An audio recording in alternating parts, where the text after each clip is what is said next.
If you spent, let's say, an hour and you really sat down and focused on all the things that you do, you could maybe come up with some ideas of some things that you could do to save some of the time that you spend down here and focus on some other things. This is what I do in my coaching, and one of the forms that I use, I included in your book.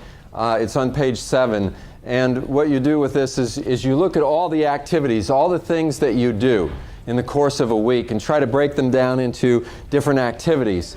And you look at, like, say, if you work a 40-hour week or whatever it may be, on the average, how many hours do you spend in each one of these activities? And then for each one where you spend a significant amount of time, you really look at how can you improve productivity through processes, through workflow, what can you do? And in that analysis, often you can find ways of saving a little bit of time here, a little bit of time here, a little bit of time here. There's no magic bullet for time management. It takes analysis, and it takes coming up with different ways of getting things done. Sometimes it requires agreement of other people in your department or other people that you work with. But there's a big payoff when you're able to actually streamline processes, your own personal processes and team processes, in order to get things done better. What a lot of us do is we grow up, we get educated, we go into the workplace, we have a family, and day by day we're going to work, we're doing whatever we're going to do, we go to sleep, we get up the next morning, and 10 years goes by, 20 years goes by.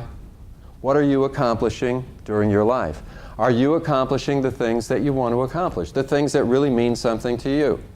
For some people, I ask them what's their highest value, and they say, my family. And then I look at where they're spending their time. And they're so absorbed in other things, they're not really giving that quality to their family. They come home, they're all stressed out, and they really don't seem to know how to build that family. We were talking about marriage, right? You know, you get married, you would hope that you build on that relationship from that point forward.